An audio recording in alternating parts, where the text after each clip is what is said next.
అదే RTV app వార్తల్ని క్షణాల్లో చదివే అవకాశం ఉంటుంది. ఒక న్యూస్ పేపర్, ఒక టెలివిజన్ ఛానల్ మీ చేతుల్లో ఎప్పుడూ ఉంటాయి. వైఎస్ఆర్ పార్టీ గవర్నమెంట్ వచ్చిన తర్వాత జగన్మోహన్ రెడ్డి గారు వికలాంగులకు కూడా న్యాయం చేయలేని పరిస్థితి జగన్మోహన్ రెడ్డి గారిది.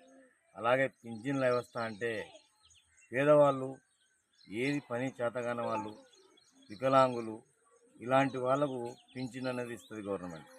ఒక్క 1000 రూపాయలు పెంచడానికి 5 సంవత్సరాల టైం జగన్మోహన్ రెడ్డి గారికి పెట్టింది. అంటే ఎంత దరిద్రంగా రాష్ట్రాన్ని తయారు చేశారంటే కనీసం వికలాంగులకు ఒక 3000 రూపాయలు పెంచలేని పరిస్థితి. అలాగా వాళ్ళ సలహాదారులకైతే లక్షల రూపాయల జీతం ఇచ్చుకుంటూ రాష్ట్రాన్ని సర్వనాశనం చేసిన వ్యక్తి జగన్మోహన్ రెడ్డి గారు. కానీ చంద్రబాబు నాయుడు గారు 1000 రూపాయల నుంచి కనీసం అంటే వాళ్ళ నాన్న రాజశేఖర్ గారు 200 రూపాయలు పింఛన్ పెంచితే చంద్రబాబు నాయుడు గారు వచ్చేసి దానికి 500 రెట్టింపుగా మళ్ళీ 1000 రూపాయలు. ఆ 1000ని 2000 చేసిన ఘనత చంద్రబాబు నాయుడు గారిది. అలాగే తీసుకుంటే 3000 రూపాయలు ఇస్తానని జగన్మోహన్ రెడ్డి గారు చెప్పి 5 సంవత్సరాలకు సంవత్సరానికి 250 రూపాయలు చొప్పున, అంటే ఒక సంవత్సరం పింఛన్ 250 ఇవ్వాలంటే ఎంతోమంది చనిపోతే ఆ పింఛన్ డబ్బులు తీసుకొని వాళ్ళకు పెంచిన వ్యక్తి జగన్మోహన్ రెడ్డి అని ఈ సభాముఖం తెలుస్తున్నాను. చంద్రబాబు నాయుడు గారు ఈ రాష్ట్రాన్ని అభివృద్ధి చేస్తారు. ఏ విధంగా ఇస్తారు, పింఛన్లు ఏ విధంగా ఇస్తారంటే చంద్రబాబు నాయుడు గారు జగన్మోహన్ రెడ్డి పెట్టే సలహాదారుల జీతంతోనే ఈ పింఛన్లంతా వ్యవస్థ నడిచేంత ఉందని చెప్పేసి సభాముఖం తెలియజేస్తాను. అలాగే ప్రతి ఇండ్లు కూడా ఈ 5 సంవత్సరాలు సుఖ సంతోషంగా ఉండాలి. అందరికీ కూడా అన్ని పథకాలు ఇంటికాడికి వస్తాయి.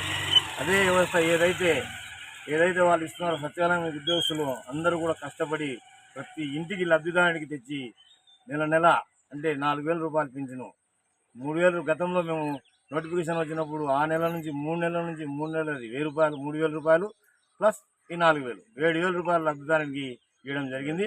అలాగే 3000 ఉన్న పింఛన్లు వికలాంగులకి 6000 చేయడం జరిగిందని సభాముఖంగా తెలియజేస్తున్నాం. ఇలాగే మొత్తం రాష్ట్రం సంరక్షంగా సురక్షంతో ఉండాలని చెప్పేసి నేను కోరుతా ఉన్నాను. మన స్టేట్లోనే అతి ముఖ్యమైన పండగ రోజు. ఎందుకంటే బ్రహ్మాండంగా ప్రజలు ఇక్కడ ఉన్నటువంటి పింఛన్ తీసుకున్నటువంటి ముసలమ్మలు, తాతలు, అన్నలు, అయ్యలు అందరూ కలిసి కూడా చాలా కష్టపడి మన బాబు గారిని గెలిపించుకోవడం, అదేవిధంగా కూటమి ప్రభుత్వాన్ని ఏర్పరచుకోవడం చాలా సంతోషకరమైన విషయం.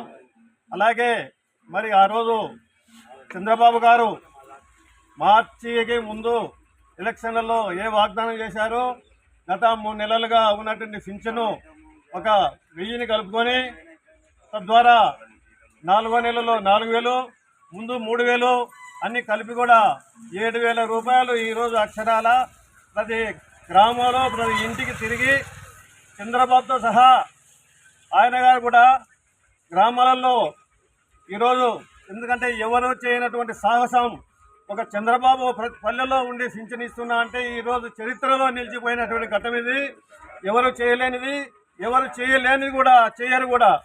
ఎందుకంటే మనం చూసినాం గత ప్రభుత్వం సైకో ప్రభుత్వంలో ఉన్నది లేనది ఉన్నట్టుగా చేసి ఎవరికి 151 మంది ఎమ్మెల్యేలు ఉంటే కూడా వాళ్ళకు కూడా ఎలాంటి విషయం తెలియకుండా మభ్యపెట్టి ఈరోజు పరిపాలించిన అందరికీ మోసం చేసి ద్రోహం చేసి ఉన్నటువంటి ఈ సైకో మనం అందరం కూడా కాలగర్భంలో కలిపి ఈరోజు మన అందరి సమక్షంలో బాబు గారిని అటు కూటమిని గెలిపించుకొని ఈరోజు బ్రహ్మాండంగా ప్రతి ఊర్లో పండుగ చేస్తున్నటువంటి శుభోదయం. చంద్రబాబు గారు ఇచ్చిన మాట ప్రకారము పింఛన్ను 7000 చేసే కార్యక్రమము ఈరోజు ఉదయం 5 గంటల నుంచే పింఛన్ పంపిణీ కార్యక్రమం మొదలుపెట్టడం జరిగింది. అదేవిధంగా మా ఎమ్మెల్యే గారైనటువంటి బుడ్డా రాజశేఖర రెడ్డి ఆదేశాల ప్రకారము మా గ్రామంలోని ప్రతి లీడరు, ప్రతి కార్యకర్త ఇంటింటికి తిరిగి పింఛన్దారులకు బాబు గారు మాట ప్రకారము పింఛన్ను పెంచాడని చెప్పి వారికి ఎక్స్ప్లెయిన్ చేసి పింఛన్ పంపిణీ కార్యక్రమంలో పాల్గొనడం జరుగుతుంది. అదేవిధంగా పింఛన్ కార్యక్రమాన్ని ప్రవేశపెట్టింది మొట్టమొదటిసారి తెలుగుదేశం గవర్నమెంటే. ఎన్టీ రామారావు గారు ఆ రోజుల్లో 50 రూపాయలు పింఛన్ కార్యక్రమం స్టార్ట్ చేశారు. 50ని రాజశేఖర రెడ్డి 500 చేశాడు. అదేవిధంగా 500ను చంద్రబాబు గారు 2000 రూపాయలు చేశారు. అదేవిధంగా ఇప్పుడు 2000 దాన్ని మళ్ళీ 4000 రూపాయలకు పెంచింది మళ్ళీ చంద్రబాబు గారే. దాంతోపాటు సూపర్ 6 కార్యక్రమాలు ఏవైతే మాట ఇచ్చారో ఆ కార్యక్రమాలన్నీ ఒక్కొక్కటిగా అమలు జరుగుతాయి. దాంట్లో భాగంగానే పింఛన్ పెంపు కార్యక్రమము, టైటిల్ యాక్ట్ రద్దు, మెగా డిఎస్సి ఇప్పటికే 3 వాగ్దానాలు పూర్తి చేయడం జరిగింది. మరిన్ని వీడియోస్ కోసం ఛానల్ ని సబ్స్క్రైబ్ చేయండి. లేటెస్ట్ అప్డేట్స్ కోసం వాట్సాప్ ఛానల్ ని ఫాలో చేయండి. అండ్ లింక్ డిస్క్రిప్షన్ లో ఉంది.